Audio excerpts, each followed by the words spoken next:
விருச்சிக ராசி நேயர்களுக்கு இந்த மாத பலன் எப்படி இருக்குன்னு பார்க்கலாம். பொதுவாக விருச்சிக ராசி நேயர்களுக்கு 8ஆம் இடத்தில் இருக்கக்கூடிய குரு பகவானும் 7.5 சனி பிடியில் இருக்கும் விருச்சிக ராசி நேயர்களுக்கு எது தொட்டாலுமே மனதிற்கு ஒரு கஷ்டங்களும் கஷ்டத்திலிருந்து நிவர்த்தியை தேடும் நாட்களாகவுமே இது நாள் வரையில் இருந்தீர்கள்.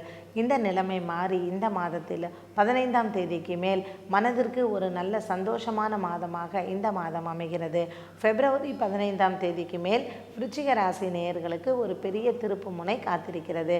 இது நாள் வரையில் இருந்த குரு பகவான் உங்களுக்கு 8ஆம் இடத்தில் இருந்த குரு பகவான் உங்களுக்கு அனுகிரகமாக மாறி திருமண தடை விலகுவதற்கு காரணமாக இருக்கிறார். குடும்பத்தில் கணவன் மனைவி பிரிந்திருந்தாலும் அல்லது சகோதர சகோதரிகள் பிரிந்திருந்தாலும் இந்த மாதம் ஒரு நல்ல செய்தியை நீங்கள் எதிர்பார்க்கலாம். பொதுவாகவே இந்த மாதத்தில் ஒரு நல்ல திருப்திகரமான மாதமாக அமைகிறது விருச்சிக ராசி நேயர்களுக்கு. இந்த மாதத்தில் நீங்கள் உங்களுடைய தாய் தகப்பனை சென்று பார்ப்பதோ அல்லது அவர்கள் உங்களிடத்தில் வந்து இருப்பதோ ஒரு நல்ல திருப்பு முனையை உங்களுடைய குடும்பத்திற்கு கொண்டு வரலாம்.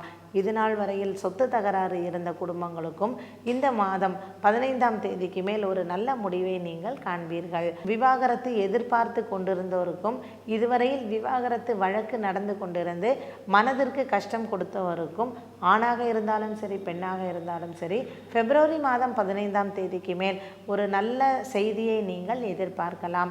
2வது திருமணம் செய்ய விருப்பம் உள்ளவர்களுக்கு இந்த மாதம் 20ஆம் தேதிக்கு மேல் உங்களுக்கு அதற்கான நல்ல காலகட்டம் காத்திருக்கிறது. பங்கு வர்த்தகத்தில் முதலீடு செய்ய எண்ணம் இருப்பவர்களுக்கு 20 தேதிக்கு மேல் அதற்கான காலகட்டம் என்று சொல்லலாம். பொதுவாகவே விருச்சிக ராசி நேயர்களுக்கு குரு பகவானுக்கும் சனி பகவானுக்கும் நீங்கள் மாதம் முழுவதுமே பரிகாரம் செய்து கொள்ள வேண்டும்.